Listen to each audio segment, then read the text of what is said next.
हरिओम नमस्कार। बहुत स्वागत है आपका आश्रम यूट्यूब चैनल पर। आज के अंक में हम बात करेंगे कि आप स्वयं अपने घर का वास्तु किस प्रकार से प्रिडिक्ट कर सकते हैं। जब आप स्वयं अपने घर का प्रिडिक्ट कर पाएंगे तो ये आप निकाल सकते हैं कि आपके घर का पॉजिटिव पॉइंट्स क्या है और नकारात्मक बिंदु क्या है, कौन कौन सी चीज़ें आपको समस्या दे रही है और कौन सी चीज़ें आपको लाभ दे रही है। तो हम समस्या देने वाले चीज़ों का बहुत ही साधारण तरीके से एक बार यदि प्रिडिक्ट हो जाए तो हम उसके उपाय कर सकते हैं। हम इस पर बात करेंगे। यह जो आप प्लान देख रहे हैं यह एक पूर्वमुखी प्लान है।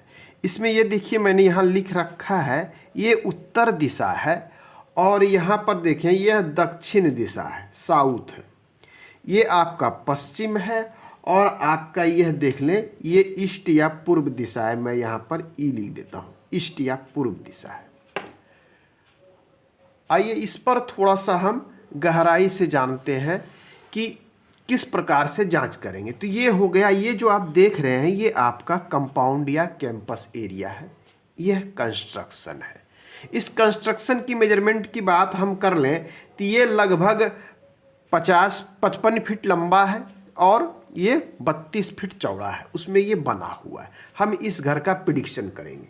सबसे पहले इस घर का केंद्र निकालें। यह जो घर बना हुआ है इसका केंद्र प्रिडिक्ट करें। तो केंद्र प्रिडिक्ट के लिए हम जानते हैं कि हम इस प्रकार से कॉर्नर से और कॉर्नर से मिलाते हैं और ये जहाँ पे जाता है वो इसका केंद्र होता है। तो ये देख लीजिए, इसका हमने यहाँ केंद्र बिंदु निकाल दिया। केंद्र निकालने से हम ब्रह्म स्थान उसके बाद तय करेंगे। ब्रह्म स्थान बहुत ही महत्वपूर्ण है।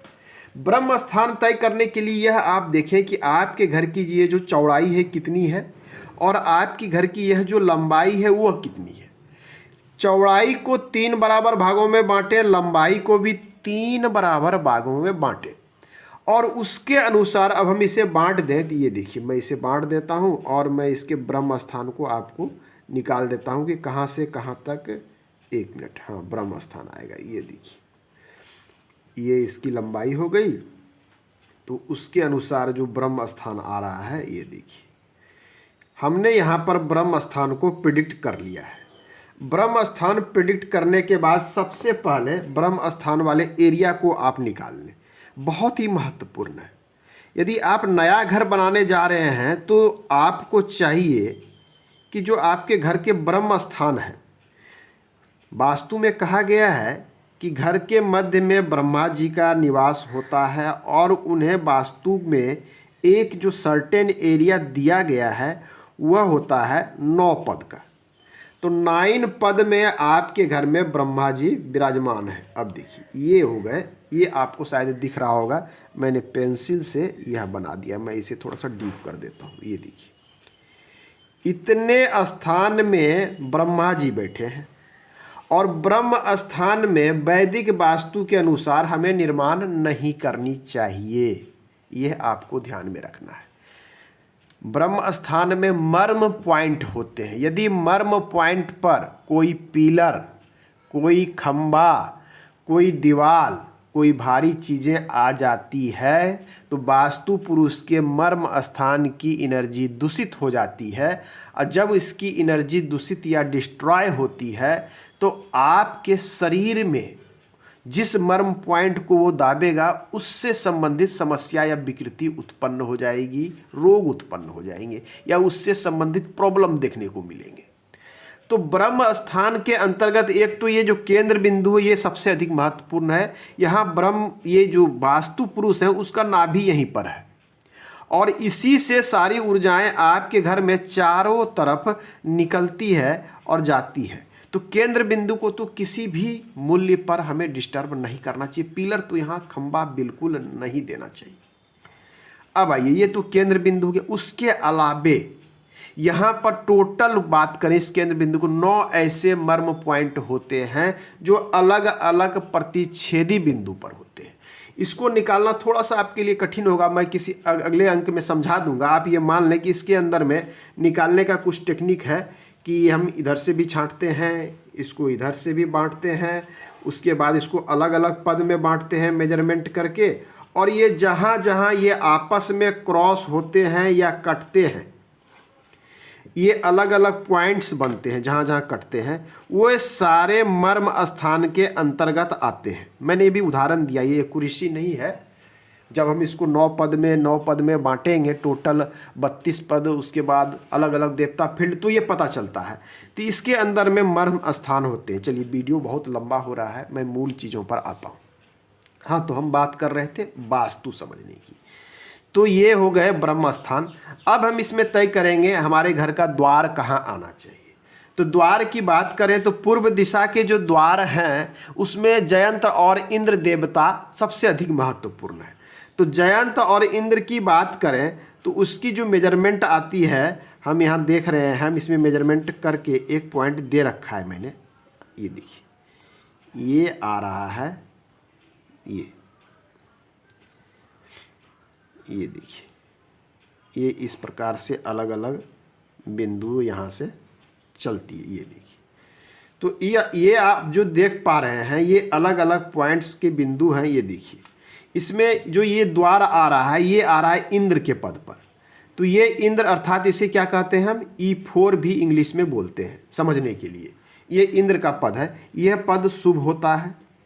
आपके जो घर में यहाँ पद आ रहा है, ये पद क्या आ रहा है, E4 और E5 दोनों आ रहा है, क्योंकि ये E5 का पद है। अब यहाँ पर दोनों आ रहा है, तो E5 भी अच्छा माना जाता है, सूर्य का पद है। तो यहाँ पर भी जो मुख्य द्वार आपका लगेगा घर में, यह भी शुभ पोजीशन पर है, यह भी शुभ पोजीशन पर है। जो घर में लगेगा यह भी शुभ पोजीशन पर है। अब हम बात करें आगे की, तो हम ये हो गया मुख्य द्वार। अब इसमें देख लें कि रसोई कहाँ बननी चाहिए। तो रसोई इसमें यहाँ पर है, यह जो देख पा रहे हैं रसोई, ये यहाँ पर है। तो हम इसमें ये देखेंगे क्या ये अग्निकोण में आ रही है।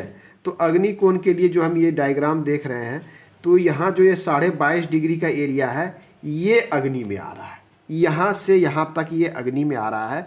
तो गैस का स्टोव आप यदि यहाँ रखते हैं तो ये बिल्कुल सही हो जाएगा। गैस का स्टोव यहाँ रख देना। अग्नि का ये जोन आ रहा है साउथ ईस्ट का, तो ये हो गई अग्नि में रसोई। अब आइए हम देख रहे हैं कि यहाँ पर एक रूम है, रूम नंबर 1 ये है, रूम नंबर 2 ये है, ये आपका स्टोर है, ये आपकी सीढ़ियाँ हैं। मैं इसे यहाँ देखिए सीढ़ी बनाई गई है। और उसके बाद हम देखते हैं बेडरूम का पोजीशन। तो एक बेडरूम आ रहा है ईस्ट के आपके इसका मेजरमेंट कर लें तो E2 E3, तो यह बेडरूम भी आपका अच्छा है, शुभ है। उसके बाद हम कर लें इसमें बात, तो ये पूजा घर देखिए कहाँ आ रहा है, ये इनका पूजा घर है। ये देखिए, इसका जब हम मेजरमेंट देखते हैं तो नॉर्थ ईस्ट की मेजरमेंट हम यदि कर लें तो नॉर्थ ईस्ट का एरिया लगभग ये देखिए ये आ रहा है। तो पूजा घर भी ये करीब करीब सही है, बिल्कुल अपने जगह पर, अच्छे जगह पर है। बेडरूम साउथ वेस्ट का अच्छा होता है। तो साउथ वेस्ट का यदि हम मेजरमेंट इसमें देखते हैं, जैसे देखिए ये पश्चिम दिशा हो गई, बिल्कुल ये पश्चिम दिशा हो गई। टॉयलेट बाथरूम का देख लें तो इसमें ये टॉयलेट है और ये बाथरूम है। तो इसकी मेजरमेंट हम देखते हैं टॉयलेट बाथरूम की, तो ये देखिए ये आ रहा है। तो टॉयलेट बाथरूम में क्या आ रहा है कि सीट का पोजीशन इसको थोड़ा सा इसमें चेंज करना होगा, इस एरिया में कहीं लगाना होगा, तो टॉयलेट बाथरूम ये सही हो जाएगा। मैं थोड़ा सा इसको थोड़ा सा ध्यान से देखें इसमें, तो आपको चीज़ें स्पष्ट हो जाएगी। ये एक किचन है साउथ ईस्ट में, मैं एक तरफ से बताता हूँ। ये सीढ़ी दक्षिण में है, ये स्टोर रूम है। उसके बाद ये बेडरूम है नैऋत्य, अर्थात साउथ वेस्ट की दिशा में, ये नैऋत्य में बेडरूम है। उसके बाद पश्चिम दिशा है, यहाँ पर एक द्वार है 5वें पद में बाहर जाने का, ये आपका वॉशिंग एरिया है इसमें। और ये लो एनर्जी जो एरिया बनती है हमारे वेस्ट नॉर्थ वेस्ट एरिया में, वेस्ट नॉर्थ एरिया, ये 22.5 डिग्री का जो एरिया आता है ये लो एनर्जी का है, जहाँ टॉयलेट बाथरूम बनाया जाता है। तो टॉयलेट बाथरूम के अनुसार देखिए इसका टॉयलेट भी बिल्कुल सही जगह पर है। उसके बाद हम देख लें तो उसके बाद देखते हैं, ये देखिए नॉर्थ की दिशा है, नॉर्थ की दिशा है। और नॉर्थ के चौथे पद में और तीसरे पद में यहाँ पर एक द्वार दिया गया है। ये देखिए ये चौथे पद में और तीसरे N3 N4 यहाँ पर एक द्वार दिया गया है बाहर निकलने के लिए, यह भी द्वार सही है। ये बेडरूम है सोने के लिए, यह भी सही है, और ये पूजा घर सही है। तो इस प्रकार से हम देखें तो इस घर का वास्तु संपूर्ण रूप से संतुलित है। तो आज के अंक में इतना ही, मिलते हैं अगले अंक में, पुनः बात होगी। धन्यवाद।